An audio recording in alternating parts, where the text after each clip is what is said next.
avance. Y listo.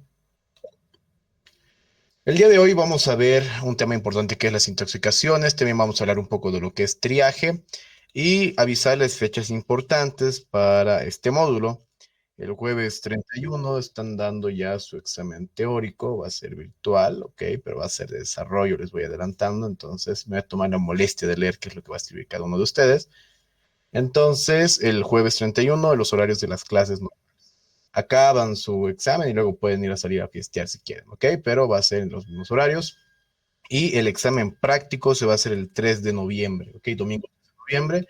Nosotros vamos a pasar un formulario para ustedes, para que se puedan registrar en diferentes horarios que va a haber netamente para examen práctico. Entonces ya vamos a armar grupos, vamos a tratar de que sea lo más distribuido posible, tanto los que son de juventud, área de no salud, área de salud, para que pues podamos estar bien equilibrados y podamos hacer todo como corresponde. ¿Ok? Entonces van a ser muchos horarios. El práctico el 3. ¿Ok? El 3 de noviembre, domingo 3, va a ser el práctico. Los vamos a dividir en diferentes horarios, entonces ustedes van a poder elegir el horario que más se les acomode. ¿Va? Ahora sí, vamos a empezar con el tema de intoxicaciones. Con el tema de intoxicaciones es un tema muy importante porque hay mucha gente que ingiere sustancias químicas que los va a lastimar. Entonces, en algún punto, estas sustancias químicas generan una intoxicación. Hay una frase en el área de la salud que dice, todo es veneno, nada es veneno, depende de la dosis. Entonces, si yo tomo una gotita de cloro, probablemente no me haga nada. Pero si me tomo todo un vaso de cloro, probablemente sí tengo una intoxicación por este mismo elemento. Lo mismo con lo que va a ser raticida, insecticidas, todas estas cosas que pueden hacerle un daño al paciente, ¿ok? Que puede ser de una ingesta accidental o puede ser provocada. Entonces vamos a hablar un poco de las intoxicaciones, que básicamente es cualquier situación de emergencia que va a comprometer la vida de una persona, pero como consecuencia de que este elemento tóxico, este agente externo, ha entrado al organismo. ¿Ok? Como ha entrado al organismo, pues lamentablemente empieza a hacer daño, depende si es un compuesto químico, si es irritativo, si es ácido, si es alcalino, todo eso va a afectar, ¿ok? Y cualquier producto químico va a producir una intoxicación independientemente de la forma de la cual ha sido administrada, ¿ok? Los químicos pues pueden ir acumulando o en su defecto pues todo es veneno, nada es veneno, depende de la dosis, entonces vamos a ver de qué quiero una gotita, probablemente no me haga nada, pero si yo ingiero todo un vaso o toda una botellita de 500 ml, probablemente sí tenga mayor alteración. Con respecto a las vías de entrada, con las vías de entrada, básicamente nosotros vamos a ver que puede ser por ingestión, ¿ok? Por inhalación, por absorción y por inyección o inoculación. En ese sentido, es importante que ustedes conozcan que la vía más común va a ser la vía de la ingestión, ¿ok? A nivel de lo que va a ser la comida y bebida. Ahora, por la inhalación, a través de las vías respiratorias, puede ser tanto la inhalación de gases, ¿ok? Y también lo que va a ser el tema de los incendios, ¿no? El humo de los incendios, el monóxido de carbono, dióxido de carbono, que puede generar una intoxicación. Ahora, con respecto a la absorción, a través de la piel, algunos detergentes, algunas sustancias químicas que si yo no utilizo guantes de protección, pueden generar una irritación en la piel y también pueden hacer su paso a través de la misma y entrar al torrente sanguíneo. Con respecto a la inyección o la inoculación, hay que tomar en cuenta de que es una inoculación de una sustancia que puede ser también provocada o puede ser una inoculación accidental, tanto por picadura o mordedura de algunos animales, entonces que puede estar presente algún tipo de veneno, ¿ok? Pero en su defecto, si es que son drogas que una persona se está inyectando de forma recreativa, probablemente ya vamos a ver que es una inyección que está entrando al torrente sanguíneo y puede generar problemas tanto a nivel respiratorio, cardiovascular, nivel de conciencia y vamos a ver cómo actuar ante eso. Con la vía más común que hemos visto, la vía de la ingestión, las manifestaciones clínicas van a ser básicamente, en su mayoría, en una primera etapa, alteraciones digestivas. Esto es muy importante y pregunta de examen, ¿ok? Con respecto a la ingestión de algún elemento tóxico, el mecanismo que tiene el cuerpo para poder eliminarlo son básicamente náuseas, vómitos, dolor abdominal, puede haber diarrea en los pacientes, y esto es un mecanismo compensatorio que tiene el cuerpo para botar ese elemento. Entonces, si yo vomito, pues probablemente evite la absorción porque lo estoy eliminando, la diarrea igual ayuda a eliminar, entonces todo esto va a generar. Ahora, el dolor tipo cólico es precisamente por la irritación, por esta lesión que está generando este agente tóxico. Esta sustancia que el paciente puede ingerir puede generar alteraciones a nivel de la conciencia. ¿Ok? Entonces puede generar de que el paciente esté somnoliento o esté totalmente inconsciente y es algo que en su evaluación del paciente van a ver ni bien se acerque, ¿no? Si el paciente está consciente o inconsciente o qué es lo que ha pasado. Puede haber alteraciones respiratorias y cardíacas, también puede haber alteraciones respiratorias y cardíacas y esto puede pasar por un aumento de la frecuencia respiratoria o una disminución de la misma. Entonces esto ya va a depender si es un agente pues que es estimulante o es un depresor, ¿ok? Ahora puede haber hasta incluso dificultad para respirar y puede haber incluso un paro respiratorio. Entonces, importante que cuidemos todo esto. Además de que a nivel de ingestión, genera daño local en lo que va a ser la boca, la mucosa, muchas veces en todo lo que es la mucosa digestiva, pues tanto en el esófago y todo lo que va a ir avanzando genera daño local y es por eso que es muy importante que ustedes tomen en cuenta que como primeros auxilios, lo que antes se decía era vas a hacerlo vomitar, no, ahora no se recomienda hacerlo vomitar porque si ya ha generado lesión al entrar, va a generar lesión también al salir, entonces evitemos este tipo de cosas, ¿ok? Ahora, los signos característicos, según el agente tóxico, pues generalmente lo que hablamos es de que los niños son los que mayormente van a tener ese tipo de intoxicación o esta ingesta de estos elementos, porque los envases en los cuales están los detergentes, los agentes químicos, etcétera, son de colores brillantes, ¿ok? Un lavaplatos verde que parece un jugo, que parece un refresco.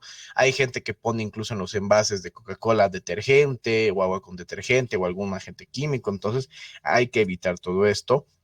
Por favor, especialmente las guaguitas, ¿sí? Como les decía, puede haber quemaduras en los labios, lengua, alrededor de lo que va a ser la mucosa de la boca, básicamente. Y si la víctima se ha intoxicado con agentes químicos, es importante tratar de ver el objeto, si es a lo mejor un ácido o algo alcalino o es un detergente, todo eso, para saber la dimensión del daño. No es lo mismo que yo tome, pues, también unos 2 gotitas o 3 de cloro, que me tome todo el envase. Entonces, también verificar y tratar de ver cuánto ha sido la ingesta, ¿ok? La respiración puede ser rápida, dificultosa. En caso de ingesta masiva, por ejemplo, de aspirinas, hay intoxicación en las cuales puede haber algún tipo de alteración respiratoria a nivel del estado neurológico. Entonces, esto, ojo con eso, ¿no? Y puede haber convulsiones. Si el paciente ha tenido una ingesta de algún tóxico, también puede generar un estímulo a nivel del sistema nervioso central que puede generar convulsiones. Así que, ojito con eso, las convulsiones en un paciente que está intoxicado igual son datos de alarma. ¿Qué es lo que vamos a hacer nosotros como primeros auxilios ante la intoxicación por ingestión? ¿Ok?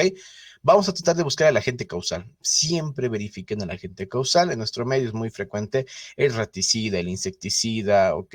Algunos detergentes que puedan pasar. Me ha tocado alguna vez llevar a pacientes que tienen esta ingesta de detergentes, por ejemplo, que estaba en una botellita de un Volt, por ejemplo, una bebida energética.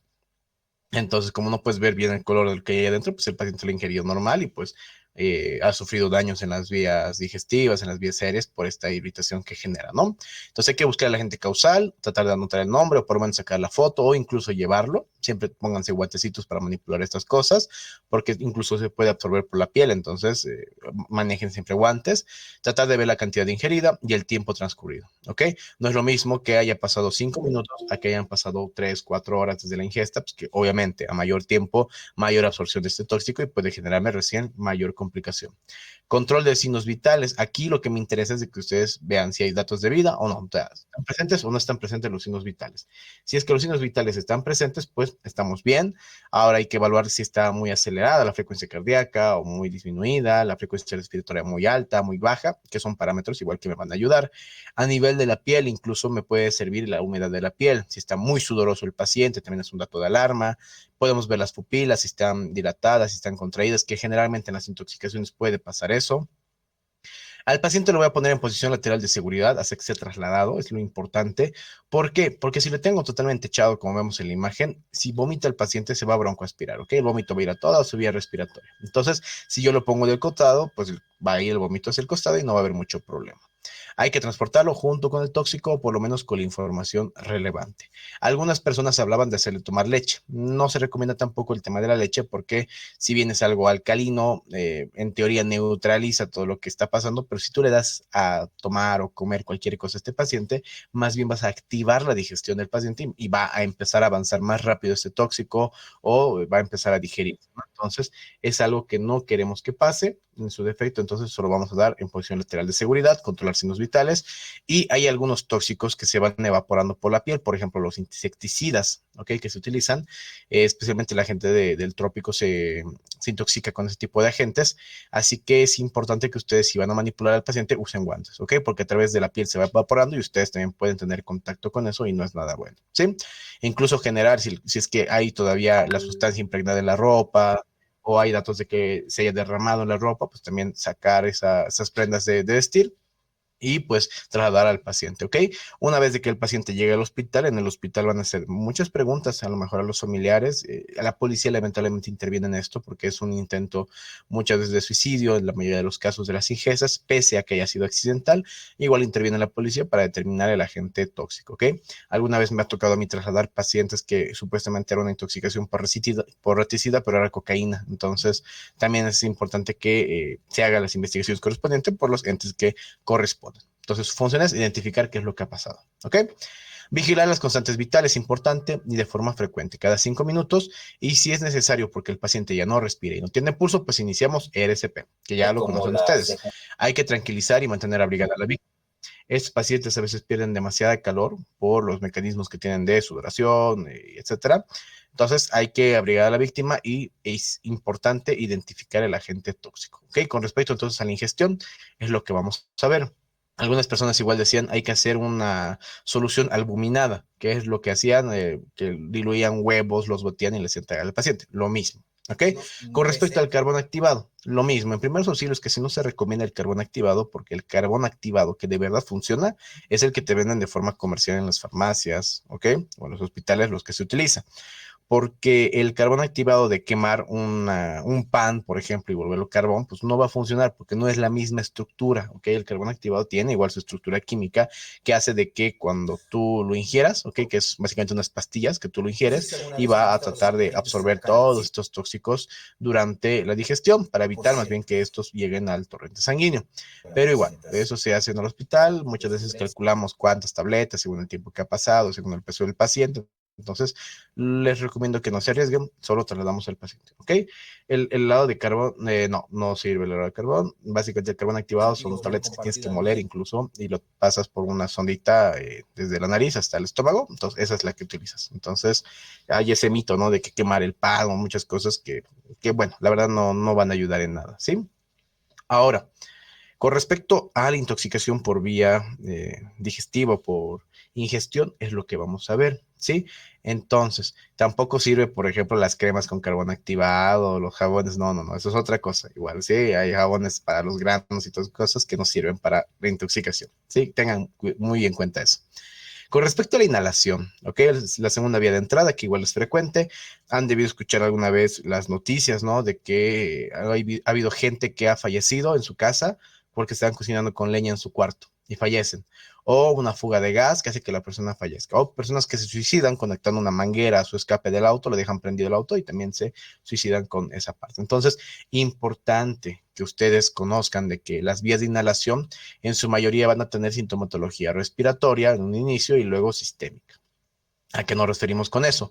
Si yo estoy con una intoxicación, por ejemplo, con humo, en este caso monóxido de carbono o dióxido de carbono, todo lo que lleguemos a tener por estas vías de combustión, o que estoy al lado de un incendio constantemente, o en su defecto que mi garrafa está con fuga, pues va a empezar a unirse a mis glóbulos rojos. Eso se va a empezar a unir a mis glóbulos rojos. Y mi glóbulo rojo, en vez de transportar aquí un oxígeno bonito, va a empezar a transportar monóxido de carbono, dióxido de carbono, que no me sirve a mí. ¿Ok? A mi cuerpo no le sirve, pero mi cuerpo detecta, mira, mi glóbulo rojo está agarrado con algo, parece que es oxígeno y no le hace nada, o sea, no le dice nada, no le alerta nada. Entonces es una muerte silenciosa porque esto de acá no genera un aporte de energía a las células y si no le genera aporte de energía a las células mueren. Las que más me interesan son las células del sistema nervioso. Entonces, estas personas tienen una muerte silenciosa por esta intoxicación, ¿ok? Por monóxido de carbono, dióxido de carbono que puede estar presente. Las manifestaciones clínicas, la dificultad para respirar. La tos, ¿ok? Puede haber cianosis, que ya hemos visto que es la coloración azulada de la piel, y compromiso a nivel de la conciencia. ¿Cuál es el tratamiento de esto? Lo más importante es sacarlo al aire libre a esta víctima. No le expongas más a este agente tóxico que está inhalando. ¿ok? Y aquí incluso podemos hablar de las intoxicaciones por gas lacrimógeno, ¿sí? Que igual dentro de las intoxicaciones por gas lacrimógeno hay muchas creencias que te dicen, ponle vinagre, ponle leche, ponle todo eso, un cigarrillo, todas esas partes, esas cosas no nos ayudan en una medida exacta. Lo que nos va a beneficiar, que es igual tanto en las intoxicaciones de cualquier forma a nivel respiratorio, primero sacar a la víctima al aire libre, despejar a esta víctima de lo que es este agente irritativo, mantener despejada la vía aérea, poner en posición lateral de seguridad es importante, trasladar a un centro asistencial próximo y si tengo la capacidad de utilizar oxígeno, voy a utilizar oxígeno. ¿Ok? El tratamiento y las medidas recomendadas son esas, ¿ok? Entonces, el echar con vinagre a la cara o en paños, porque supuestamente neutraliza, o con leche a la cara, toda esa parte tampoco tiene una evidencia, ¿ok? Real de la atención a los pacientes. Las guías te recomiendan solo llevarlo a un lugar despejado y pues el paciente cuando ya hay un buen intercambio de oxígeno, pues también va a despejar un poquito lo que va a hacer esta irritación en la vía respiratoria, va a dejar de toser y como ya no está expuesto a ese estímulo irritativo, va a dejar de tener los ojos llorosos, la nariz va a estar sin mucha molestia, entonces es tiempo dependiente. No hay una fórmula secreta para que se detenga de un rato a otro, ¿ok? Es todo un proceso que tiene que pasar. Si el paciente ya no está respirando, ya no tiene pulso, pues hacemos la RCP en caso de ser necesario, obviamente siempre estando igual nosotros protegidos y seguros. Entonces, con respecto a la vía inhalatoria, tenemos tos, podemos tener dolor de la garganta, irritación, somnolencia, ¿ok? Entonces, es importante que siempre recomienden incluso a las personas que revisen las instalaciones de gas, si es que es con garrafa, las mangueras, etcétera, el tema de no estar siempre expuesto a incendios o estar lo menos posible, porque pues sí genera patología respiratoria a la larga, e incluso el tema de recomendar a las personas de que si van a cocinar con leña dentro de la casa, pues abran las ventanas, ¿verdad? Entonces, eso es importante. Incluso en algunos lados hay los sistemas de calefacción, ¿ok? Que igual pueden tener fuga dentro de su circuito y pueden liberar igual gases tóxicos. Entonces, siempre si ustedes tienen este tipo de aire acondicionado en sus casas o en sus cuartos, también denle su mantenimiento constantemente porque ese gas también puede ser tóxico para ustedes, ¿ok? Con respecto a la absorción, los mecanismos de absorción se tratan como una quemadura química, ¿ok? Que ya hemos hablado a lo mejor en su momento. La quemadura química básicamente es cualquier agente que pueda entrar en contacto con la piel, genera irritación local, pero ¿qué es lo que pasa? Algunas de esos compuestos pueden absorberse y pueden entrar al torrente sanguíneo. ¿Ok? Es muy poco frecuente que pase eso porque necesitas una gran exposición durante mucho tiempo, pero es una posibilidad. Entonces, ¿qué es lo que tenemos que hacer? A veces es importante que ustedes conozcan que hay agentes químicos que vienen en polvo y que vienen en líquido, ¿ok? De dos diferentes índoles. E incluso saber si es algo ácido o es algo alcalino. Uno diría de que lo ácido quema más, lastima más, pero se ha demostrado que lo alcalino más bien es lo que genera mayor lesión. Entonces, lo alcalino como penetra más profundo, como genera mayor difusión, genera este paso hacia más profundo, pues también genera mayor daño. En cambio, el ácido se queda muchas veces superficialmente, ¿sí? Si el agente es líquido, y eso es pregunta de examen por si acaso, si el agente químico que me está generando la irritación y la quemadura es líquido, yo lo lavo con más líquido, o sea, con agua, durante al menos 10 a 20 minutos, ¿ok? Lo lavamos a chorro, ¿ok? Constantemente. Si el agente es en polvo, ¿ok? No lo voy a mojar de primera instancia. Lo que voy a hacer, voy a cepillar, voy a barrer, voy a tratar de eliminar la mayor cantidad de polvo y luego recién voy a incorporar dentro de mi protocolo usar líquido. ¿Por qué? Hay algunos agentes en polvo que más bien cuando entran en contacto con el agua se van a activar, entonces ahí recién voy a tener mis lesiones por irritación, mis quemaduras, ¿ok? Entonces, importante, si es líquido, se lava con líquido. Si es agente en polvo, se lava con, primero, medidas secas, si ustedes quieren ver, cepillar, eliminar todo el polvo, y luego recién utilizamos el líquido. ¿Sí? La ropa contaminada es igual importante eliminarla y ustedes igual que van a tener al paciente guantes, ¿ok? Para que no entren en contacto con esos agentes. Con respecto a la inyección y inoculación, generalmente hablamos de medicamentos en su mayoría, esto es más en Estados Unidos, que es la gente que se inyecta fentanil, ¿ok? O algunos anestésicos, que está generando una gran tendencia en muchas personas allá y pues lo malo es de que genera depresión respiratoria, depresión a nivel del sistema nervioso, cardiovascular, que puede terminar en la muerte de muchos pacientes. Entonces, generalmente estas vías de inyección o inoculación entran directamente al torrente sanguíneo y pues viajan más rápido a generar daño. Entonces, aparte de lo que van a ser medicamentos, yo puedo hablar de las drogas recreativas o incluso niveles elevados de alcohol en la sangre también van a generar su daño local, porque si bien han entrado primero por vía digestiva, no han causado mucho daño, pero cuando se han absorbido y han empezado a circular por el torrente sanguíneo, ahí sí me van a generar esta lesión, especialmente cuando es en grandes cantidades, en cantidades industriales. ¿Hay indicios claros de que el paciente puede haber consumido alcohol o drogas? Sí. Básicamente las jeringuillas, botes de medicamentos que estén presentes, algunas marcas en la piel de alguna inyección, si es alcohol, las botellas, el olor a alcohol básicamente que va a emanar el paciente, ¿ok? El aliento etílico. Puede tener un comportamiento anormal el paciente, pérdida del conocimiento, mareo, excitación, náuseas en algunos casos, una ventilación difícil, una respiración muy laboriosa o superficial en algunos casos y sudoración. Estos de acá son datos de que wow, ha ingerido alcohol en grandes cantidades o también drogas. ¿Cómo yo hago la diferencia de una u otra? Pues generalmente lo que yo puedo ver son las pupilas. ¿Ok? Pacientes que tengan pupilas que están excesivamente dilatadas o excesivamente contraídas, que no reaccionen bien a la luz, probablemente sean intoxicaciones por drogas. ¿Ok? El dolor abdominal también puede ser producto del tema de drogas y las convulsiones, pues puede ser producto de cualquiera de las dos. ¿Ok? Tanto por alcohol elevado en la sangre y por el nivel de drogas que puede estar ingiriendo el paciente. Entonces, esto es muy importante que ustedes conozcan de que ante un paciente que está, como vemos en la imagen, sumamente desorientado, irritable, probablemente que esté con alteración de la conciencia, esté totalmente teniendo otra personalidad, las pupilas están muy contraídas, ¿ok? Probablemente sea una intoxicación por drogas. ¿Qué es lo que hay que hacer? Lo más importante, evaluar nivel de conciencia. Si el paciente está inconsciente, signos vitales, ¿ok? Permeabilizamos la vía aérea, también hacemos una posición lateral de seguridad en el paciente, llamamos a la ambulancia y tratamos de recabar la mayor cantidad de datos que tengamos de los familiares, de los compañeros, de las personas que estén por ahí, ¿ok? Esto es importante, los datos me van a ayudar a decir si ha sido por drogas, alcohol, qué problemas ha tenido, enfermedades que haya tenido el paciente, que es lo mismo que hemos visto en el sample, ¿verdad? Si no sé, síntomas, alergias, medicamentos, patologías, última comida y lo que ha sido el evento. Si mi paciente está consciente, aquí es muy importante que ustedes hablen al paciente. ¿Ok? Traten de ganar su confianza. Eso es importante especialmente en personas que están agitadas, desesperadas, con miedo. Van a aplicar primero los auxilios psicológicos, que es algo que van a aprender la siguiente semana, por ejemplo, los primeros auxilios psicológicos, que es un programa que maneja Cruz Roja. Van a dar cuidados en caso de que se haga alguna lesión al paciente o que tenga algún dato de autolesión.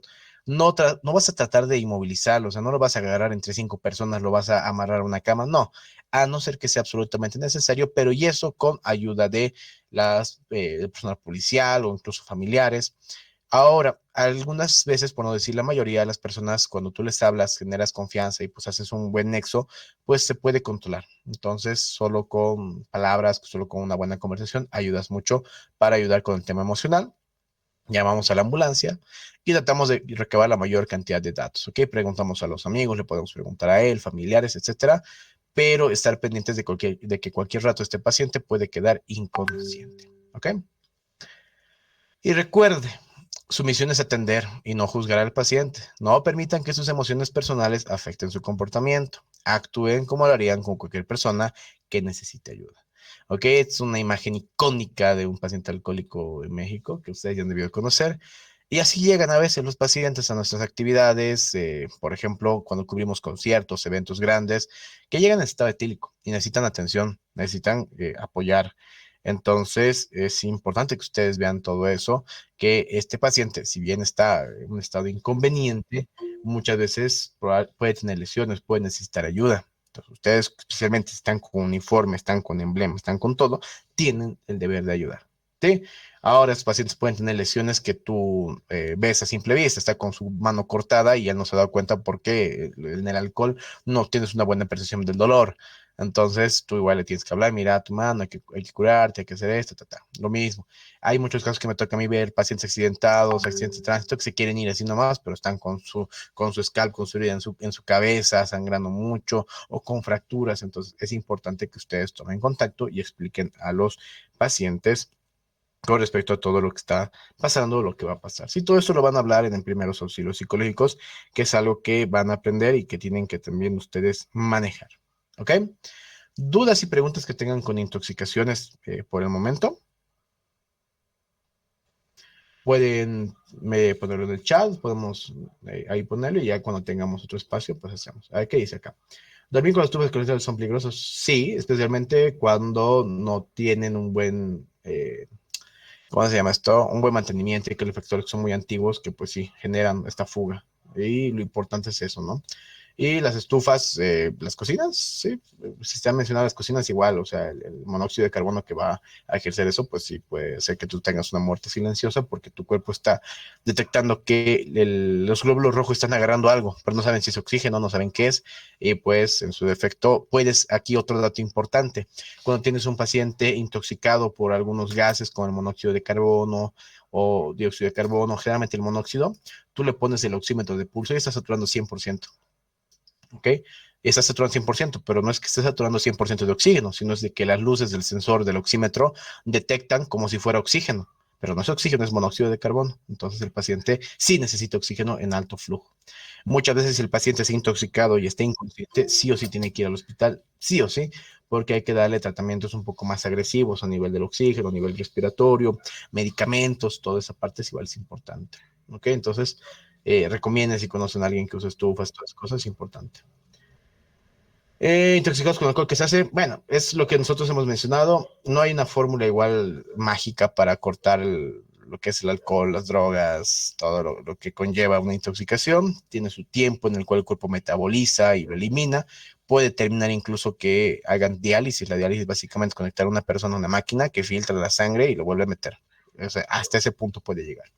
Pacientes que están intoxicados por alcohol, solo poner la posición lateral de seguridad, evitar de que se broncoaspire, el paciente que es muy, muy importante que no se vomite y entra en su vía respiratoria, y es un mecanismo que tiene el cuerpo para botar el tóxico que hemos visto por ingestión, cuando hemos hablado ya de los primeros minutos en la clase, el dolor abdominal, náuseas y vómitos es un mecanismo reflejo, ¿ok? Para botar todo este alcohol y evitar su absorción, e incluso algunas personas tienen diarrea post-alcohólica, ¿no? Entonces, personas iguales están tratando de eliminar los restos tóxicos. Entonces es importante. Solo deja de vomitar. Hay algunas personas que hacen tomar leche, hacen tomar lácteos, mezclarle agua con sal, o sea, todos esos son remedios caseros que no van a funcionar. No disminuye el nivel alcohólico con esos remedios. Muchas veces pacientes con intoxicación alcohólica así severa, que están inconscientes, planchados, necesitan atención y traslado inmediato. Por ejemplo, yo les pongo un caso que la anterior semana fui a un paciente en la zona sur, y pues era una paciente que había ingerido demasiadas bebidas alcohólicas, se cayó de cabeza, nunca, y convulsionó.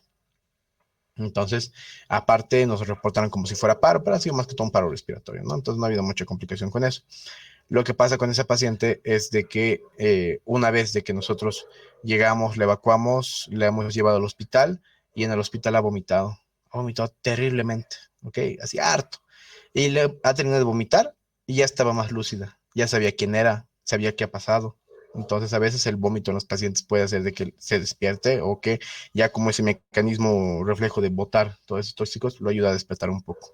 Y es como en el Glasgow que hemos hablado, hay Glasgows muy bajos, ¿verdad? Que no responden a estímulos dolorosos, no tienen estímulo verbal, no tienen apertura ocular. Lo mismo esos pacientes con intoxicación alcohólica. Entonces, los pacientes intoxicados alcohólicos que tengan trauma de cráneo, igual ustedes evalúenlos bien a detenimiento, ¿ok? Y saber si ese nivel de conciencia alterado es por el golpe en la cabeza o es porque está con niveles elevados de alcohol en la sangre. Es importante que ustedes vean todo eso. Igual comparen las pupilas, vean todo eso y todos los datos que hemos visto de trauma de cráneo, ¿no? ¿Ven? La hipertensión, la bradicardia, el patrón respiratorio alterado, igual es importante. Entonces, eso es con respecto a la intoxicación en general. Vamos a ver un tema cortito que ustedes tienen que conocer, que es el ACV, ¿ok? Accidente cerebrovascular, enfermedad vascular cerebral, ¿ok? Lo que la gente comúnmente le llama como embolia, hemorragia cerebral, ¿ok? Derrame cerebral también le llaman. Entonces, todo eso es importante que conozcan, porque es un ente frecuente. Lamentablemente yo he tenido una familiar que falleció con eso, entonces le tengo respeto a esta patología. Y también he conocido muchos amigos que han tenido familiares con este ente, entonces tienen que conocer, identificar, y en base a que ustedes hagan una buena identificación, reconocimiento de lo que ha pasado, pues van a tener una mejor sobrevida. Entonces está en sus manos poder identificar esto desde su casa. ¿Ok? El accidente cerebrovascular ocurre por dos situaciones específicas. ¿Ok? Vemos los vasos sanguíneos. Los vasos sanguíneos son una red de tuberías que hemos visto, ¿verdad? Que llegan a todo el cuerpo y también llegan al cerebro. Entonces llegan al cerebro normalmente a nutrir las células que tenemos ahí y a eliminar también todo lo que es el desecho para que vuelva al corazón, lo que ya conocen, ¿sí? ¿Qué es lo que pasa si por alguna razón mi presión está demasiado alta? Demasiado alto. Soy una persona hipertensa que no se controla la presión y está sumamente alto y llega a romper un vaso sanguíneo. Llega a tener una hemorragia. Aquí yo no puedo controlar con presión directa, torniquetes, empaquetamiento. No, porque está dentro del cerebro. Él se controla en quirófano. ¿Ok? Por otro lado, un golpe muy fuerte en la cabeza, ¿ok? Secundario a alguna anormalidad, también puede desencadenar este sangrado. Entonces, ¿qué es importante que conozcan? De que dentro de la clasificación de los accidentes cerebrovasculares, la primera se llama hemorrágico. ¿Ok? El primer ejemplo que vamos a ver es hemorrágico, o lo que llamaban también derrame cerebral, donde hay la lesión de un vaso sanguíneo, ¿ok? A nivel cerebral, que empieza a fugar sangre. Y como empieza a fugar sangre, todo se va a escapar por acá y no va a llegar nada de aquí para arriba, a donde debería llegar. Por ende, el paciente tiene alteración. ¿Ok? Ahora, si el paciente, por otro lado, empieza a sangrar por aquí adentro, por aquí adentro, por aquí adentro, también pasaría como en los golpes fuertes en la cabeza que hemos hablado, ¿verdad? Las hemorragias intracraneales. Entonces, también genera datos de hipertensión intracraneal, que es lo que hemos visto, ¿verdad? De que se puede tener la hipertensión, bradicardia, patrón respiratorio alterado, compromiso al nivel de conciencia, todo eso, porque esta sangre está empujando al cerebro, ¿sí? Y eso en estadios muy avanzados puede generar un paro cardíaco en el paciente. ¿Ok? Paro cardíaco y respiratorio. Ahora, el isquémico o el que llaman también la embolia, ¿ok? Es de que yo por malos hábitos alimenticios por mucho tiempo, no sé, mal apego al ejercicio o incluso algunas enfermedades que hacen que yo forme coágulos más fácilmente, se forma un coágulo y tape más bien el flujo sanguíneo. Y si tapa el flujo sanguíneo de aquí para acá, ya no va a pasar nada. Y lo mismo, a nivel de cerebrito, ese sectorcito que ya no está recibiendo sangre va a sufrir alteración. Se puede inflamar, puede dejar de funcionar. Imagínense que justo esta parte, que donde está la ausencia de sangre, ya no le llega la sangre, es la que controla la visión, o es la que controla el habla, o es la que controla el equilibrio. Entonces son lesiones un poquito más focalizadas, ¿ok? El paciente aquí en los isquémicos puede estar consciente todavía, pero en los hemorrágicos el paciente se queja de un dolor terrible de cabeza, o sea, el dolor más fuerte de su vida y secundario a eso puede quedar sumamente inconsciente. Vamos a hablar un poquito de esto, de qué características tienen, pero entonces ya conocen, y esto es pregunta de examen, ¿ok? La clasificación del accidente cerebrovascular es hemorrágico e isquémico. ¿Cuál es el más frecuente de todos estos? El isquémico, ¿ok? Casi hace un 80%. Y el otro 20% es el hemorrágico. Ahora, vamos a borrar todo esto para que no nos moleste. Y listo. Cuando tengo cualquiera de estos dos, la característica puede ser dolor de cabeza, de tipo punzante, que no sea de nada terrible. También alteración y tenemos esos tres signos característicos, ¿ok? Esos tres signos característicos se le puede llamar como la escala de Cincinnati, ¿ok? Escala de Cincinnati con C. Esta escala de Cincinnati me dice de que yo tengo que evaluar tres cosas en mi paciente, ¿ok? Para determinar que este puede tener un accidente cerebrovascular. Si tengo tres positivas, es muy probable. Si tengo dos positivas, es más o menos probable. Y si tengo solo una positiva, es poco probable. Pero esto es importante que lo conozcan. Son tres cosas fáciles que tienen que hacer. Dificultades en el habla. Algunas personas dicen, pregúntale cómo se llaman. Pero la escala de Cincinnati te dice, hazle decir el cielo es azul en Cincinnati.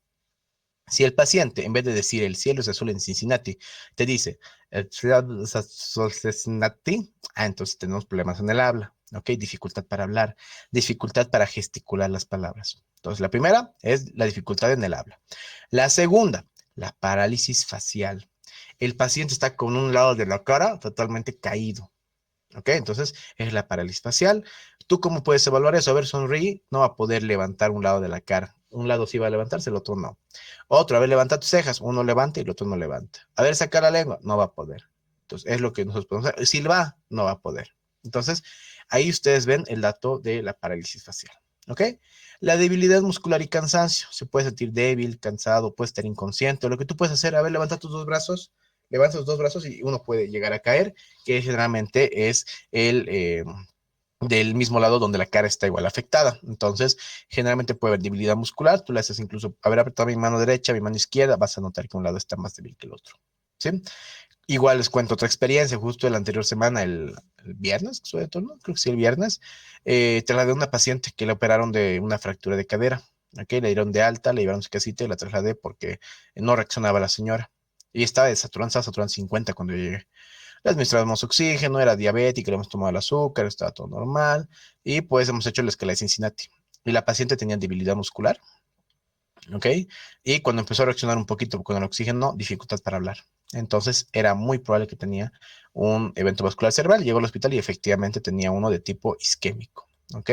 Un coagulito que ha viajado después de la cirugía y tapó una arteria del cerebro.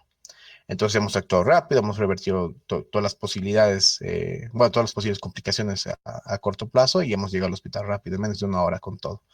Entonces, ¿cuál es el tratamiento? El tiempo, ¿ok? Tiempo es cerebro. Lo ideal es de que ustedes, desde que han identificado esto, ¿ok? Hasta que lleguen al hospital, tiene que pasar una hora, ¿sí? Una hora, 60 minutos. Porque a partir de eso, de ese tiempo ya puede haber daño neurológico que muy pocas veces es irreversible. Si ya es antes de la hora, pues sí, tienen mejor tasa de sobrevida. Pero igual llevar a un hospital que tenga capacidad resolutiva, que tenga a disposición un neurocirujano, un neurólogo, toda esta parte para tratarlo. ¿Ok? Entonces, por ejemplo, ustedes ya pueden ver tema de hospitales de tercer nivel, especialmente, que puedan resolver esto. ¿Sí? Siempre es importante hacerlo lo más rápido posible. Si yo estoy en mi casa y estoy esperando la ambulancia, pues lo ponemos echadito al paciente, de lado, ¿ok? Igual, siempre de ladito, evaluar los signos vitales, trasladar a un centro médico, ¿ok? Y eso es tiempo dependiente. Ya saben, tienen una hora para poder actuar, para que haya buenos resultados. Se pasaron de la hora, puede seguir vivo, pero con resultados un poco más desalentadores. Puede quedar vivo, pero en estado vegetativo, con secuelas, con todo eso, ¿sí? Ahora, ¿cómo diferenciamos si es isquémico y es hemorrágico? Lamentablemente no hay ninguna forma de poder diferenciarlo en el medio de primeros auxilios o ambiente prehospitalario. Algunos te dicen, si es hemorrágico, puede que la presión arterial esté muy, muy alta. Sí, pero en el isquémico también son hipertensos. Entonces, no pueden basarse en eso. Generalmente esto en el hospital se ve. Y los que son del área de la salud, igual, tomografía es el que te va a determinar eso. ¿Sí?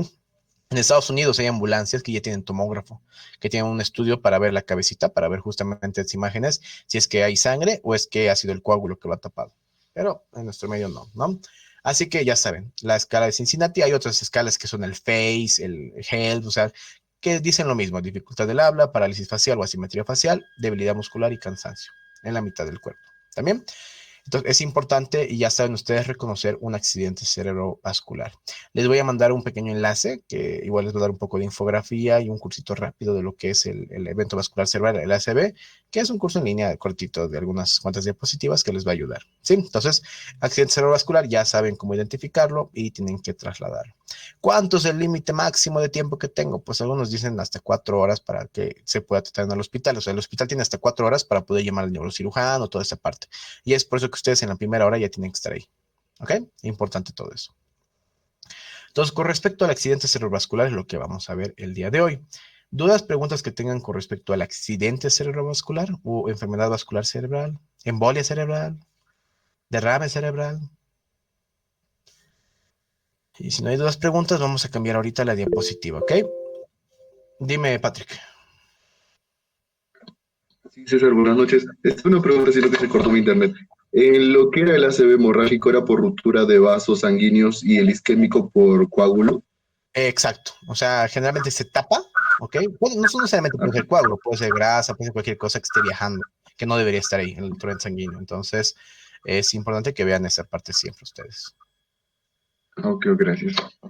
Entonces, igual los hábitos en las personas, alimenticios, toda esa parte igual, ¿no? La película puede derrame. Generalmente cuando tienes muchos glóbulos rojos, sí eres propenso a generar un poquito de coágulos, entonces hay riesgo, ¿no? Pero no es la causa como tal. También hay otros factores, si es diabético, hipertenso, malos hábitos alimenticios, colesterol a por los cielos, toda esa parte, pues puede ayudar, ¿no? Sí, hay dolor de cabeza, Tania. Generalmente lo atribuyen como el dolor más fuerte de su vida. ¿Ok? Es un dolor tipo punzante, opresivo, que es el más fuerte de su vida. Hay casos en los cuales las personas estaban en el baño haciendo fuerza, ¿ok? Y el dolor aparece. Entonces, puede pasar cuando están empujando. O personas que estornudan demasiado fuerte y hay alguna normalidad en el vaso sanguíneo, igual se rompe. Pacientes que van a cabecear un balón, igual se rompe ese vaso sanguíneo. ¿Ok? O pacientes que, por ejemplo, tienen un esfuerzo de vomitar, algún esfuerzo físico muy fuerte que también puede llegar a romper, ¿no? Y eso generalmente está con la predisposición de que el vaso sanguíneo ya de por sí estaba anómalo desde el nacimiento, ¿ok? Tal vez eso sí también mala suerte, de que el de nacimiento está un poco más delgadito, o está un poco más abombado, etcétera, y todos los factores de riesgo que les he hablado, la presión arterial alta, golpes, esfuerzos, todas esas cosas puedan generar de que se rompa este vaso sanguíneo en el hemorrágico, ¿ok? En el isquémico, pues todo lo que hemos visto, dietéticos, enfermedades de base, puede pasar. Pero ya saben, determinar si es isquémico o hemorrágico, muy difícil en el medio prehospitalario de primeros auxilios, porque eso netamente se encarga un estudio de imagen de ver qué es lo que ha pasado. ¿Ok? Importante todo eso. Ahora sí, vamos a seguir con el siguiente temita. Me van a decir si se ve la diapositiva, ¿ok? Cuando lo comparte. Tan. A ver, esperamos que cargue y me avisan. Ahora sí, ¿se ve la diapositiva? Muy bien, gracias chicos. Este es un tema que ustedes tienen que conocer, ¿ok? A lo mejor si alguno ya ha ido a la actividad del día de ayer, si no me equivoco, ya han ido como pacientes, los han puesto en estas lonitas o lo han puesto cerca de estas lonas donde hay rojo, amarillo, a veces hay verde, hay negro. Y vamos a ver qué significa cada cosa. ¿Ok? Justamente esta foto es de un curso de triaje de Cruz Roja que hemos tratado de transpolarlo y hacerlo un poquito corto para esta charla y estas charlas que hemos dado en la Cruz. Con respecto al triaje, ok, vamos a hablar un poco de antecedentes, que es el triaje, ok. Triaje ustedes lo van a ver escrito con G y con J, ok. Uno es en inglés, otro es en español. Lo mismo, no pasa nada, ok. Es las dos formas igual, pueden ustedes encontrar bibliografía. Y manejo de incidentes con múltiples víctimas. ¿Por qué les estoy enseñando esto? Esto les va a servir, por ejemplo, para su examen práctico, porque en su examen práctico no van a tener un solo paciente, van a tener varios pacientes y ustedes tienen que darle prioridad de atención a estos pacientes. En ese sentido, si yo tengo una fractura del dedo gordo del pie versus una hemorragia exsanguinante, pues voy a tener la hemorragia, ¿verdad? No la fracturita del dedo gordo del pie. Y es así de simple ver qué paciente está más mal, cuál está más sano, menos crítico, y vamos a darle la prioridad de atención, pero hay situaciones especiales, ¿ok? Entonces, con respecto al triaje y los incidentes con múltiples víctimas, en desastres e incidentes de víctimas masivas pueden ser muy abrumadores, ¿ok? Y eso específicamente cuando tengo de 3 a más pacientes, ¿ok? Generalmente cuando yo estoy atendiendo somos el chofer y mi persona, entonces somos 2 personas que podemos atender a 2 pacientes al mismo tiempo. Si ya superan la capacidad humana de poder atender a todos al mismo tiempo, pues sí tengo que hacer un triaje, tengo que ver quién tengo que atender primero, quién está más grave, y luego atender posteriormente a los que puedan esperar. Incluso puede generar una falta de recursos. Yo en una sola ambulancia tengo material, digamos, para tener unas atendidas, pero si hay 20, 30 pacientes, entonces tenemos problemas. E incluso solo puedo trasladar un paciente. En algunos casos, en la ambulancia grandota, la más grandota, se puede trasladar hasta 2 pacientes, ¿ok? Pero hay tienen que estar muy críticos, ¿no? Tienen que estar uno crítico y uno a lo mejor no crítico o estable. Y es por eso que ustedes tienen que conocer un término que especialmente en Cruz Roja manejamos y a nivel internacional en todos los entes que generamos la atención en situaciones grandes o incluso a nivel coordinado con otras instituciones, el sistema de comando de incidentes. ¿Ok? El sistema de comando de incidentes básicamente es generar una jerarquía, una acción rápida dentro de un evento que pueda sobrepasar las capacidades de atención. Y esto va a hacer de que sea posible hacer el mayor bien para el mayor número de personas con los recursos que tengamos. Les pongo un ejemplo. Hay el SCI, el Sistema de Comando de Incidentes, en un incendio. Hay los jefes de operación, de seguridad, hay muchos cargos que vamos a ver más adelante que se encargan de que cada función se cumpla de forma específica, que tengan un determinado plan de acción, ¿ok? Y de que si necesitamos trabajar con otras instituciones, tomar decisiones o hacer más cosas a gran escala fuera de solo el trabajo de la institución, se haga, ¿ok? Como Cruz Roja, tenemos que pasar este curso que es el sistema de comando de incidentes, que probablemente lo pasen ustedes ya más adelante que tienen que conocerlo, porque cuando vamos a incidentes grandes, inundaciones, toda esta parte, pues tenemos que hacerlo. E incluso nosotros en el medio hospitalario activamos un SCI, un sistema de comando de incidentes pequeñito, cuando, por ejemplo, un micro que se ha volcado, una flota que se ha volcado.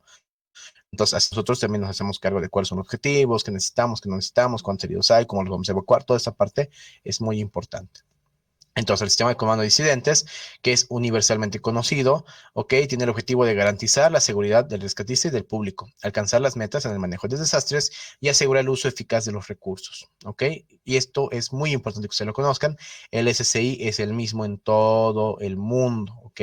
Solo se adapta a nivel contextual. En este caso, estamos viendo el SCI de Bolivia. ¿ok? Con respecto a la respuesta del servicio de emergencias médicas, es importante que ustedes vean que la escena tiene que ser evaluada. Y es lo que hemos visto nosotros en la evaluación del paciente, ¿verdad? Seguridad, escena y recursos. Seguridad propia para mí, escena y recursos son muy importantes. Y esto va a establecer que si yo, por ejemplo, solo tengo una tabla espinal y una camilla a cuchara, solo puedo tener dos pacientes o trasladar dos pacientes, pero tengo aquí otra fila de pacientes que igual necesitan estar echados o en una camilla. Entonces, es importante todo eso, ¿ok? Hay que hacer la evaluación inicial y algunas decisiones preliminares, llevar a cabo de acuerdo a 3 preguntas básicas. ¿Qué tengo? ¿Qué necesito? ¿Y qué debo hacer para conseguir lo que estoy necesitando? Aquí les pongo un ejemplo. Por ejemplo, llegamos a un accidente de tránsito, una flota que se vuelca, un trufic que se vuelca, un micro, lo que sea. Hay muchos pacientes. Llegamos, ¿qué tengo? ¿Ok? ¿Qué tengo? Tengo 2 botiquines, tengo tablas, tengo cucharas, tengo oxígeno, tengo todo esto. ¿Ya qué voy a necesitar? Solo voy a poder atender 1 o 2 pacientes bien atendidos. Entonces necesito más ambulancias, necesito mayor cantidad de elementos que me puedan ayudar. Entonces, ¿qué debo hacer? Activar un sistema integrado de emergencias que me ayude. Entonces, ahí vienen más ambulancias. Generalmente nosotros lo hacemos un poquito de forma informal en las ambulancias privadas. Tenemos varios grupos de WhatsApp donde pedimos apoyo, si somos más pacientes, toda esa parte, entonces estamos pendientes nosotros, ¿no? Ahora, a nivel de la línea del 168, también podríamos hacer lo que desplieguen igual dentro de la red de ambulancias que estamos nosotros incluidos, pues mayor apoyo. Ahí estamos el SARGE, Cruz Roja y ambulancias privadas también que están presentes y las del gobierno. Entonces, también podríamos hacerlo, trabajar de forma interrelacionada con la policía, por ejemplo, para estabilizar el vehículo, explicar personas o si también hace un incendio con múltiples víctimas. Entonces, todo esto lo hacemos y viendo que necesitamos, que tenemos y qué es lo que necesitamos y cómo lo conseguimos, ¿no? Básicamente hay una rama médica, ¿ok? Dentro del sistema de comando de incidentes, que es básicamente el SEM o la parte de la atención de los pacientes. Entonces, básicamente el SEM del SSI va a tener funciones básicamente en qué? Clasificar, tratar y transportar a las personas lesionadas. Es importante que ustedes conozcan, porque va a haber otra área que se encarga de la seguridad, otra área que se encarga de comunicación o de entrevistas, si ustedes quieren ver, otra área de logística, otra, o sea, tiene muchas áreas, ¿ok? Nosotros nos encaminamos en el área de servicios de emergencias médicas, ¿ok? Como voluntarios de Cruz Roja, vamos a irnos a esta área. Entonces tenemos que clasificar, tratar y transportar a estas personas. Entonces, con respecto a la rama del servicio de emergencias médicas, tenemos una rama de triaje, una rama de tratamiento y una rama de transporte. Esta área de tratamiento se le conoce también como área de concentración de víctimas. ¿Ok? La área de concentración de víctimas o ACV, no lo confundan con accidentes cerebrovasculares, sino área de concentración de víctimas, es a donde nosotros evacuamos a los pacientes. ¿Ok? Entonces, vamos a ver cada una. El triaje. El triaje básicamente se trata de que yo tengo que entrar a esta escena y empezar a etiquetar a todos los pacientes que yo pueda. Empezar a ver a toditos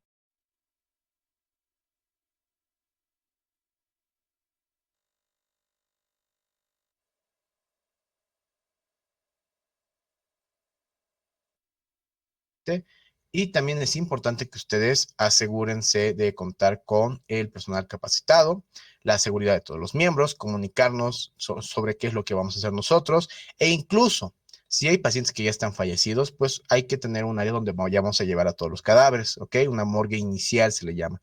¿Ok? Que tiene que estar lejos de la vista de todas las personas, ¿ok? Tiene que estar igual un poco apartada y documentar las áreas del triaje. Entonces, el triaje se va a encargar de clasificar a las víctimas y ver cuál es el que necesita atención más rápido o el que puede esperar.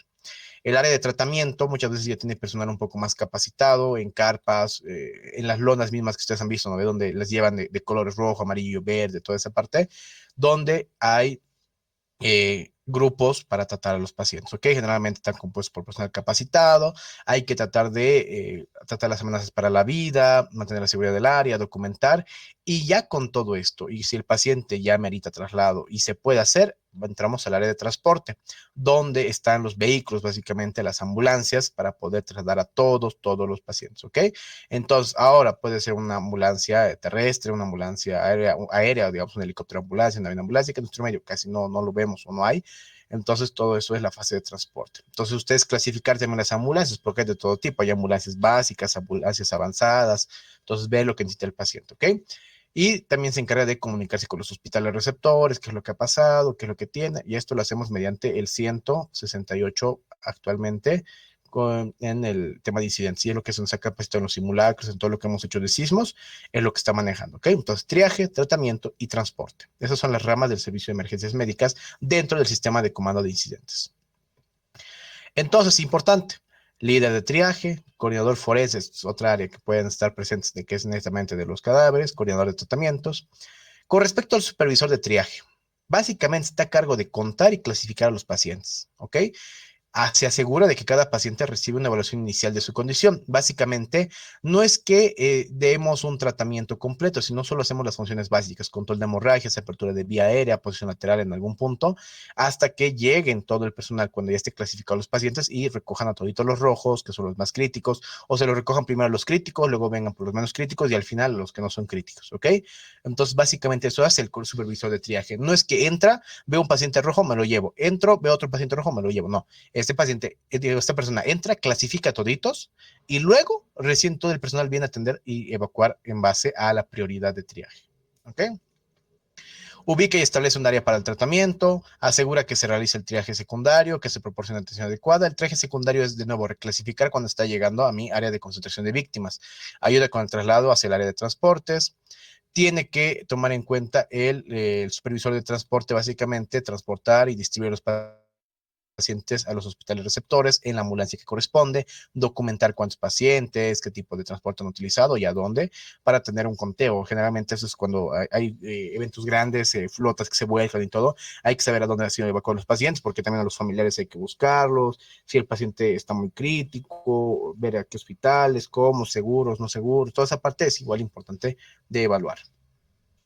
Y el supervisor de la morgue trabaja con los médicos, pero ¿para qué? Para dar una asistencia en la morgue. Vamos a nosotros dejar en los cuerpos ahí probablemente apilados a un costado o ayudar a la policía a decir, ¿no? Qué es lo que probablemente ha pasado, porque ha fallecido y pues, que la policía también haga sus investigaciones y tiene que estar fuera de la vista de los pacientes vivos y de otros rescatistas, la morgue, ¿ok? Los pacientes que están en paro, lamentablemente, no los reanimamos en una situación grande de múltiples víctimas.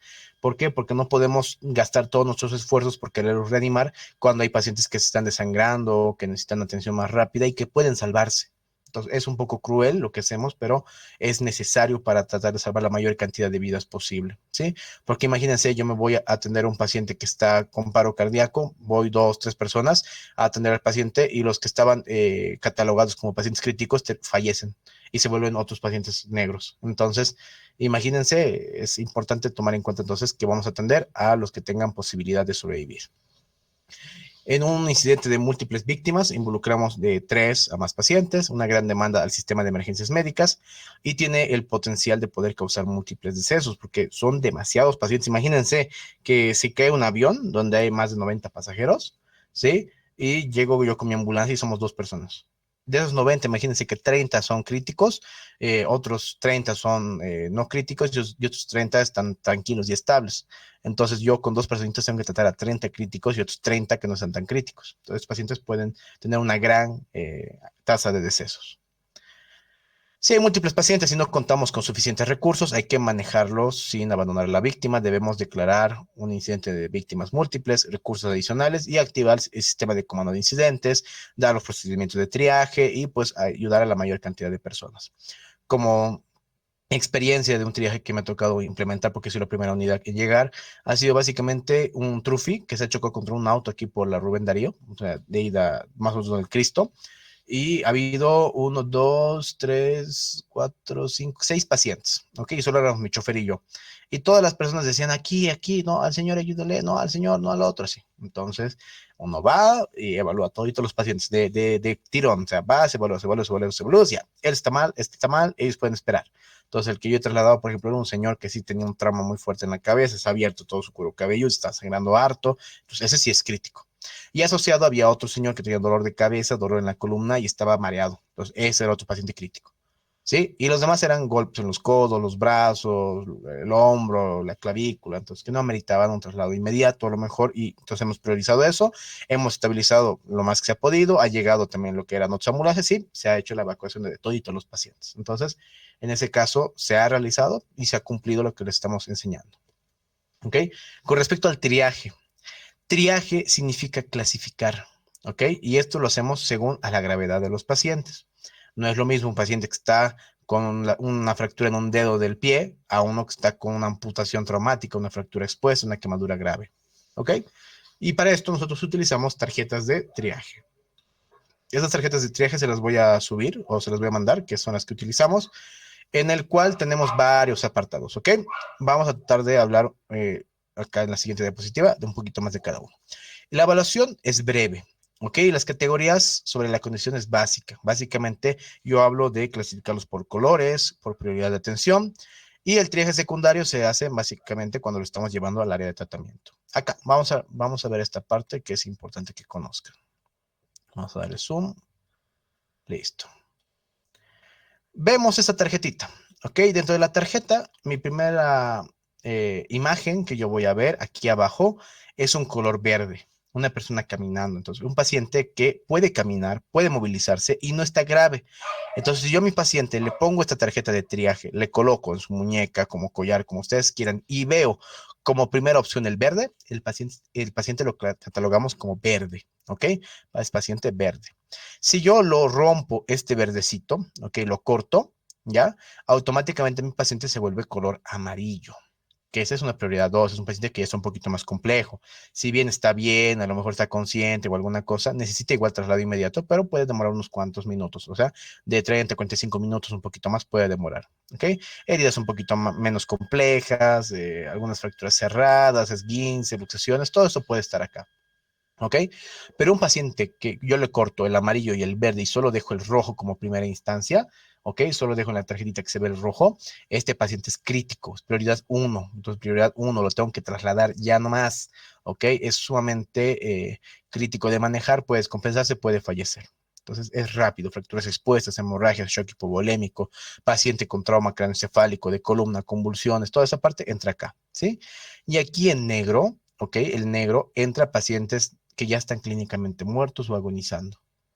Sí, que ya están con exposición de masa encefálica, por ejemplo, que tengan un corte completo de toda la cintura y esté sangrando, pacientes que tengan decapitación o que ya estén muertos básicamente, entonces entran acá. Si mi paciente, digamos, está en shock hipovolémico severo, severo, y no tengo la capacidad pues de transportarlo porque tengo rojos, pues automáticamente igual es negro. ¿Ok? Entonces, este paciente no tiene ninguna prioridad, se queda en la escena.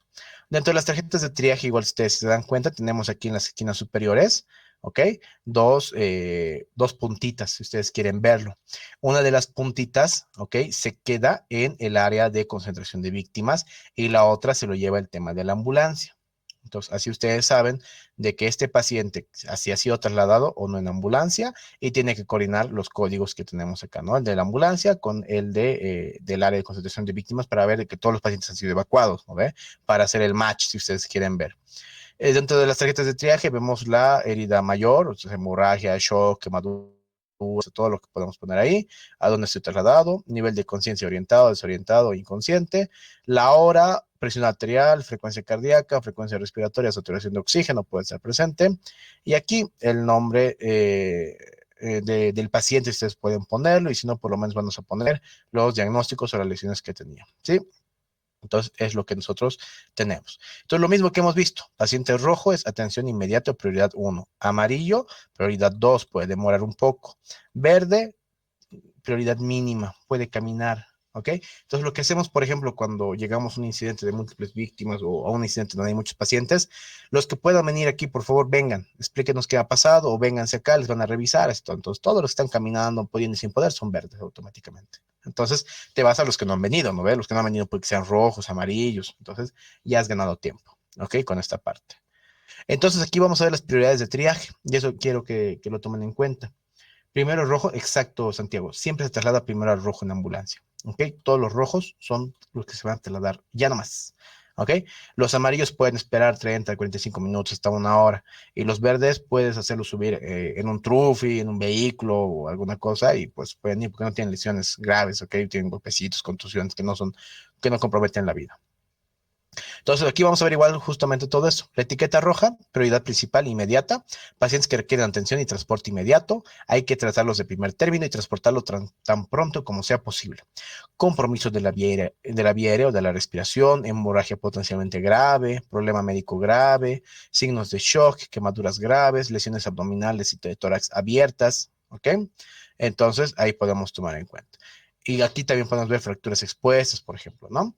Ahora, pacientes prioridad amarilla o etiqueta amarilla es prioridad secundaria diferida, puede retrasarse temporalmente. Entonces, quemaduras sin afección de la vía aérea, lesiones óseas, fracturas básicamente, ¿verdad? Y sin luxaciones, lesiones en torso con o sin daño a la médula espinal, que pues no estén comprometidos a nivel de conciencia, toda esa parte. La etiqueta verde son heridos que caminan, básicamente son la última prioridad e incluso no necesitan tratamiento o incluso pueden esperar hasta el último el ser trasladados. Fracturas menores, heridas en la piel, golpecitos, moretes, etcétera. Y la etiqueta negra, pacientes con muerte evidente, lesión sin supervivencia evidente, o sea, por ejemplo, un traumatismo cerebral con exposición de masa encefálica, su cerebro está en el suelo, paro respiratorio, paro cardiorrespiratorio y paro cardíaco en general. Entonces, estos pacientes son catalogados como una etiqueta negra, ¿ok? Aquí entra la etiqueta roja, pues también pacientes que convulsionan, mujeres embarazadas, ¿ok? También entrarían acá en esta categoría. ¿Y cómo es que llegó el triaje? Con las tarjetas que hemos visto, ¿ok? Tienen que ser de fácil lectura, ¿ok? Las etiquetas. En algunos casos, si no tienen estas tarjetas de triaje, tienen estas cintas, igual que le pones a la muñeca del paciente, que igual es otra opción. Entonces, las que nosotros manejamos en filial son estas de acá, ¿ok? Esto casi no lo vemos, pero pues como datos se los dejo que también hay. Así que tiene que ser un lugar visible y tiene que ser de fácil lectura por los colores que hemos visto. Dentro del triaje hay múltiples triajes, muchas técnicas que ustedes pueden tomar, aparte, digamos, de ver clínicamente qué tiene, que es el triaje START, ¿ok? Y esta es pregunta de examen. Triaje START significa Simple Triaje and Rapid Treatment, ¿ok? Entonces, en este caso es un triaje rápido de hacer, es simple, en el cual yo le voy a dar un tratamiento rápido. El primer paso que les he mencionado es llamar a los pacientes y dirigirlos a un punto de referencia. Entonces, vénganse, por favor, todos los que puedan venir hasta acá, vengan, les van a atender. Listo, todos los lesionados que caminan van a ir puro verdes, van a ir ahí. Pudiendo y sin poder, van a ir puro verdes. Y el segundo paso es que no vamos a ir a donde los que no están caminando, entonces por algo no han podido venir. Entonces, los datos que yo voy a evaluar en mis pacientes así de forma rápida, ¿ok? Sería un X de hemorragia, ¿ok? Una A, B y C, o sea, el XABC haríamos. Si está con hemorragia presente, vamos a evaluar también lo que va a ser la vía aérea, la frecuencia respiratoria, el estado hemodinámico con la C de la circulación rapidito y la condición neurológica con la D. Entonces ahí ya no cortamos la ropa, no la abrigamos, nada. Entonces solo nos enfocamos en esto. ¿Por qué? El primer punto que yo voy a ver, ¿sí? Es de que llamo a todos los pacientes, no pueden venir, ya vengan, listo. Todos los pacientes que han venido son verdes, entonces automáticamente son mi tercera prioridad. Luego, voy a evaluar si mi paciente respira, tiene pulso, tiene hemorragia. ¿Ok? Si mi paciente respira, ¿ok? Sí respira, pero respira más de 30 veces por minuto, o sea, está súper laboriosa su respiración, su atención es inmediata, es rojo. ¿Ok? Entonces, ni bien estoy llegando y estoy escuchando a mi paciente, es rojo automáticamente. ¿Ok? Si yo llego y mi paciente sí está respirando, pero menos de 30 por minuto, entonces voy a chequear cómo está la parte circulatoria. Lo que tú utilizas son dos cosas importantes, ¿ok? Es la presencia de pulso radial, ¿ya? O el llenado capilar. Entonces, ¿qué es lo que hacemos nosotros? Evaluamos si hay pulso radial o hay llenado capilar normal, ¿ok? Hay que evaluar el estado mental. Si el estado mental está alterado, entonces el paciente es igual rojo. Entonces, un paciente que estaba respirando normal, tenía pulso, pero está mal a nivel neurológico. Este paciente es rojo. Si el estado mental está normal, el paciente es amarillo. ¿Ok? El paciente está amarillo. Porque es un paciente que estaba con menos de 30 respiraciones, tenía una perfusión de pulso radial presente, pero, ¿ok? A nivel de estado neurológico, puede que, si bien reacciona, pueda complicarse por las lesiones que tiene. Entonces, es amarillo. Si no puede, es automáticamente rojo. Ahora, si con respecto a la perfusión, el llenado capilar está aumentado, ¿ok? Más de 2 segundos, o no tiene pulso radial, ¿ok?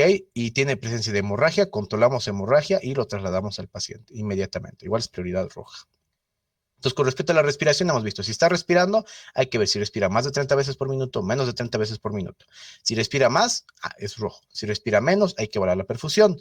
Si la perfusión está bien, el estado mental. Si el estado mental está bien, es amarillo. Si el estado mental está mal, es rojo. ¿Ok?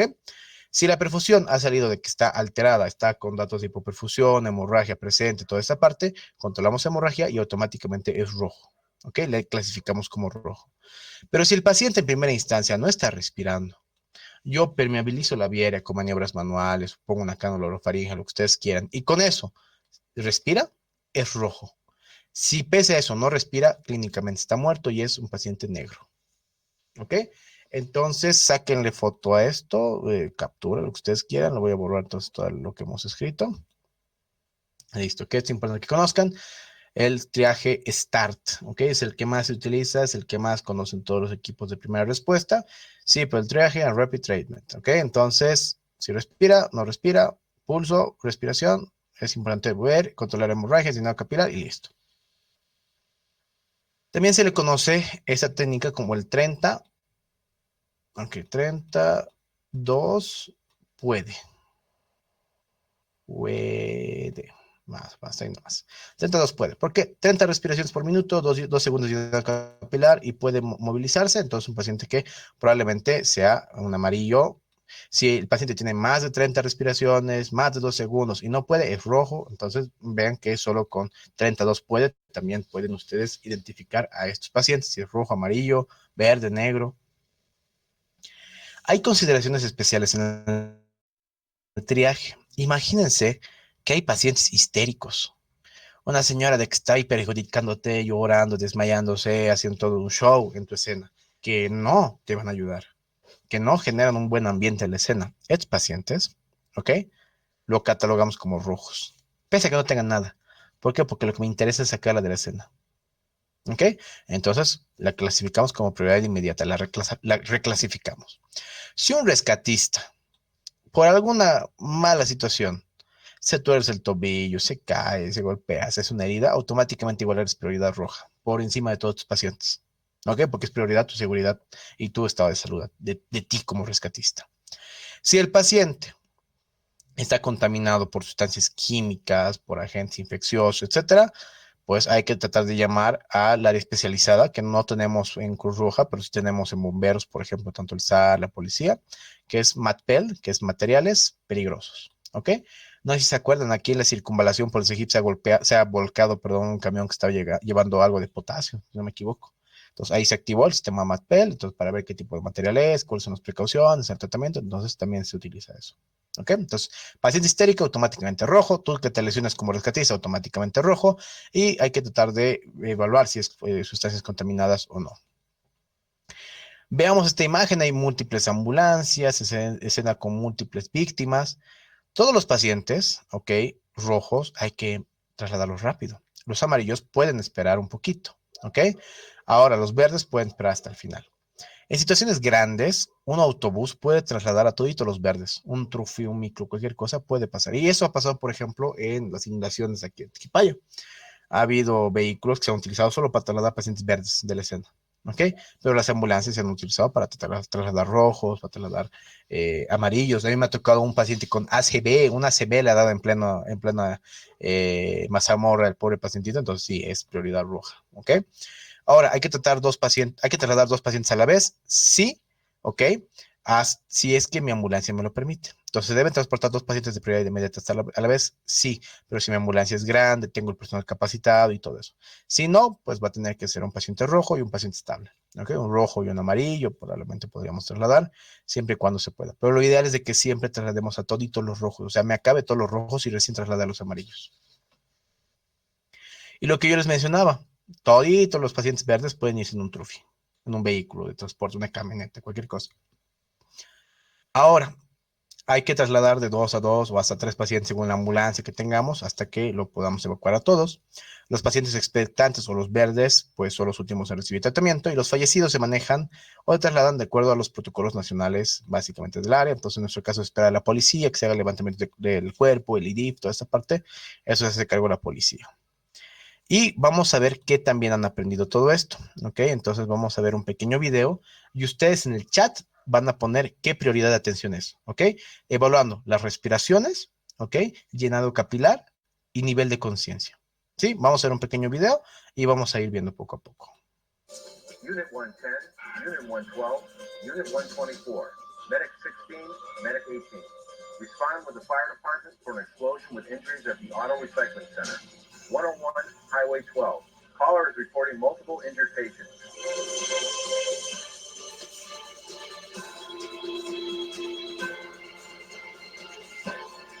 Esa es la unidad de triaje. I declare this a mass casualty incident. I need you to serve as the triage team leader and work with my guys to identify, using these tags, the priority for transportation. Listo, primer paciente.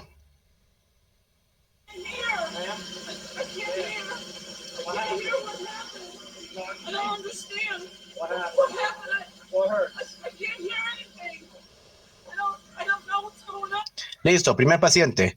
La respiración difícil de contar, pero parece que está normal, está a menos de 30. Pulso 100, presente. Llenado capilar de 2 segundos.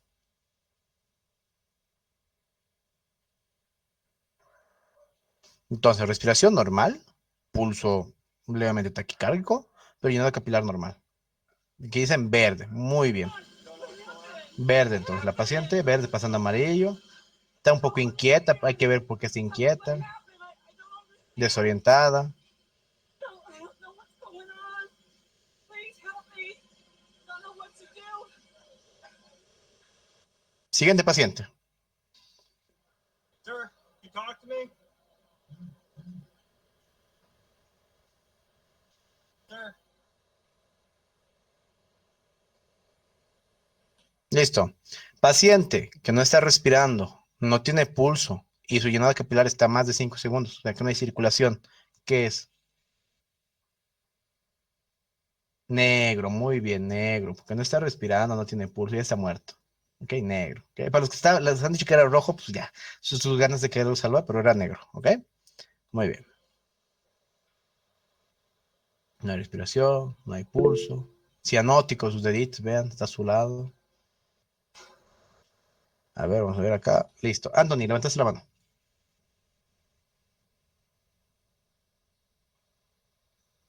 Creo que lo levanté por error, Anthony. Pero ya, seguimos entonces. Entonces, el segundo paciente es negro. Si se dan cuenta, esta persona está entrando y está revisando todos los pacientes, ¿ok? No es de que yo encuentro un rojo, me lo saco. Otro rojo, me lo saco, no. Y entras y de canto revisas a todos, ¿ok? Listo, siguiente.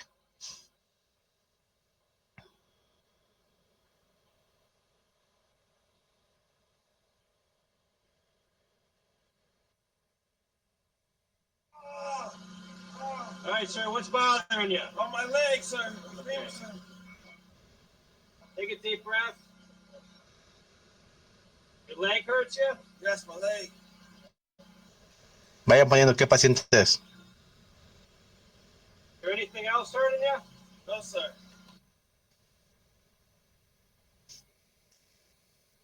A ver, vamos a ver. Respiración, 22. Pulso 100 en la muñeca, 105. ¿Pero qué lesión tenía? ¿De qué se quejaba? La pierna, ¿no? Entonces probablemente amarillo. Muy bien. Porque está ahí echado, no puede caminar. Listo, siguiente.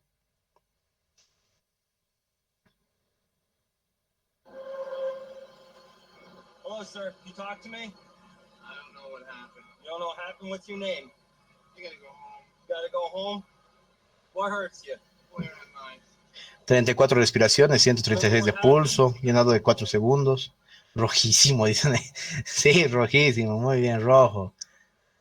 What hurts? What happened?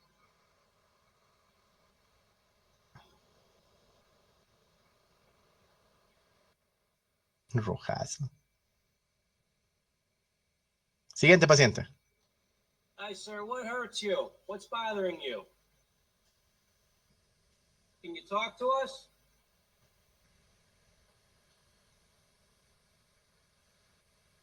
Okay, take a deep breath.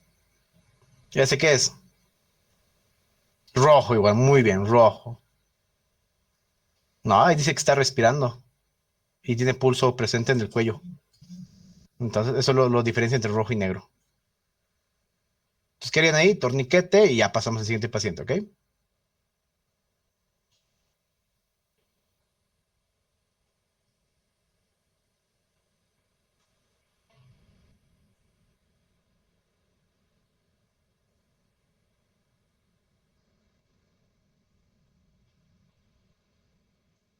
Listo.